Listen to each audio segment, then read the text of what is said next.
everyone. We are Hult Consulting Group. We have been engaged by the stakeholders of AT&T for the post-acquisition evaluation. And in our team, we have Sebastian, we have Maria, and Malik.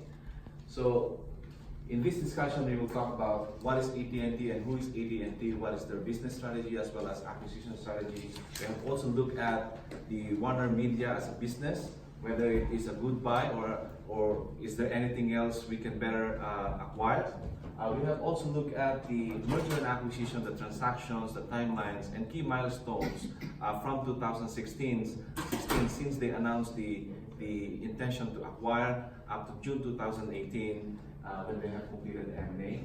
We have also done two models of valuations. We have looked at DCF as well as marketplace valuations, and based on that, we have come up with certain assumptions and conclude and what would be our summary.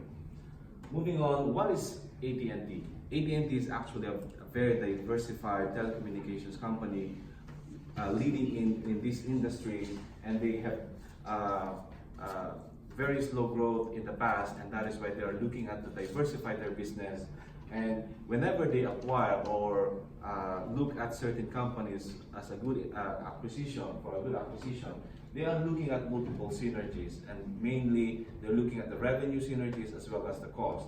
In this WarnerMedia acquisition, they have looked at 2.5 billion worth of synergies, 1 billion coming from the revenue and 1.5 billion coming from the cost synergies. And as a business, they have four pillars in terms of their business models. We are looking at the AT&T Communications, where they are actually serving around 120 million consumers in the US. They have AT&T Media business, where they have acquired DirecTV, and later on they have acquired WarnerMedia as well.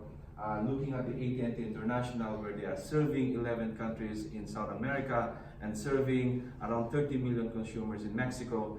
And in the advertising and analytics, they are serving thousands and millions of companies in terms of providing innovative marketing solutions.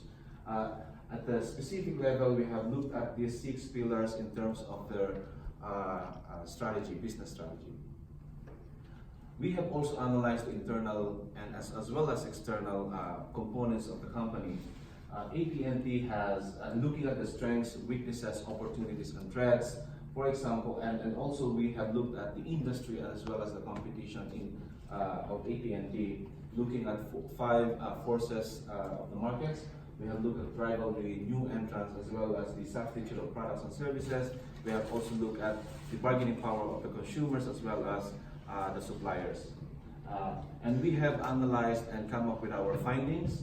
In the strength, they are good in this space, where for example, their brand value is around 60 billion. In terms of their financials, they need to improve a little bit on this. Like for example, in 2017 and until 2018, there's around 10 billion decrease in their bottom line. So, and then in the opportunities and threat, it is a very good opportunity for them to expand and diversify in other markets. Looking at the rivalry, what they need to do is reduce their cost as well as innovate their products and services, as well as lowering the price. Looking at the new entrants, U.S. market is a very highly regulated market, so they are enjoying the prohibition for the new entrants, for the substitute products as well as suppliers, bargaining powers, and these are our findings. Moving on, what is the acquisition strategy? Coming up from the strategic objectives of the company of AT&T, they have developed their M&A strategy.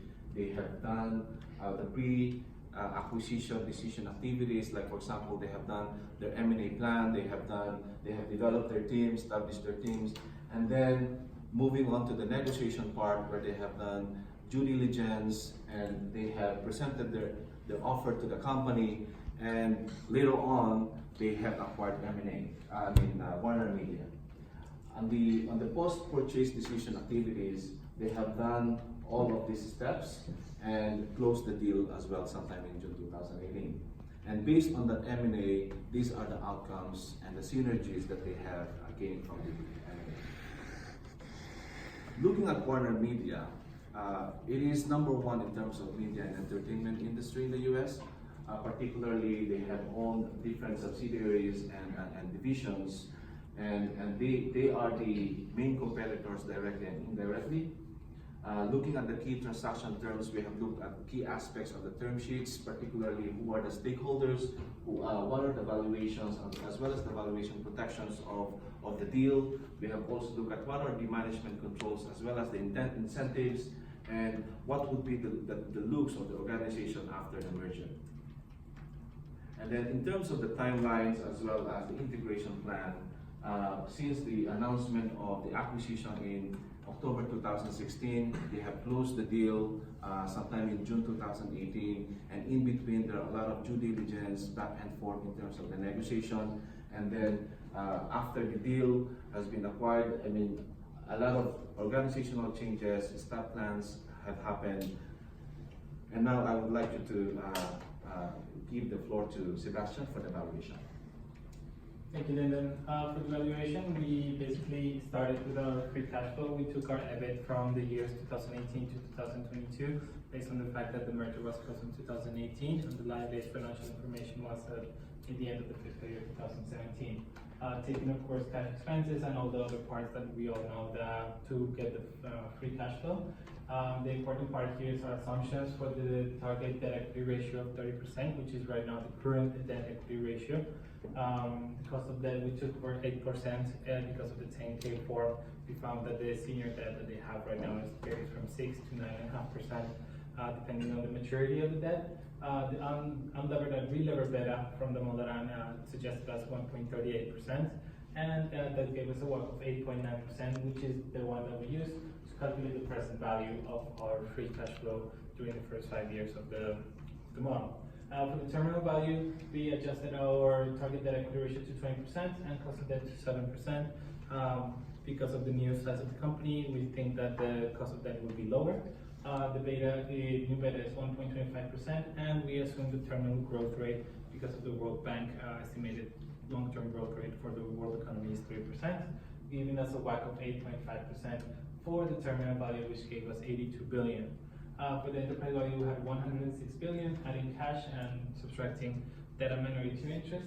We receive an equity value of $85 billion, which gives us more or less an equity value per share of $109, which is more or less in terms of the current deal that was actually made. For our second valuation method, we took the comparables method with some companies from the current US economy. We took various geography, size, revenue, profitability in terms of choosing companies. We chose Viacom, Landscape, Disney, and Stars Entertainment, which vary a little bit in size, or a lot maybe, but they are very similar in terms of the multiples that they are using. They're all in the entertainment industry, which is the industry we took base for Time Warner, and in the end, we decided to go with these companies, taking of course the mean and the multiples for Time Warner company. We get a valuation from 84 billion all the way ranging to 60, 70 billion, but taking the enterprise value over EBITDA as the more reliable source, we decided to go with the 84.88 billion in this valuation, which is again close to what we have been expecting in the current deal.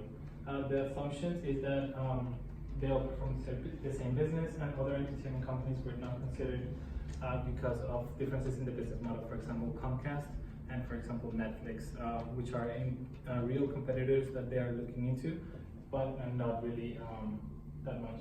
That information corresponds to full year 2017 and the relevant multiples that we use. To conclude, we have chosen the two valuation models, and according to both of them, we think that the assumptions that we made are reasonable according to the market, and the valuation is reasonable according to the reality that was taken into account. Right now we see that the telecommunication industry is experiencing a slow growth, which is why we included that in the model, and they are expanding into other industries to complement its products and services. The media industry is also going through a period of mergers and acquisitions, in which Fox and Comcast also tried to acquire Warner since 2014, but AT&T was the final winner of this bid, and there have been a lot of film studios and entertainment companies that have been acquired by the major players in the industry. And finally, we think that AT&T is finding a very good triangle of platform, network, and content with AT&T, DirecTV, and WarnerMedia. And if AT&T did not acquire WarnerMedia, there would be a very big issue in the future for profitability and shareholder value because they would lose market share and revenue. Thank you.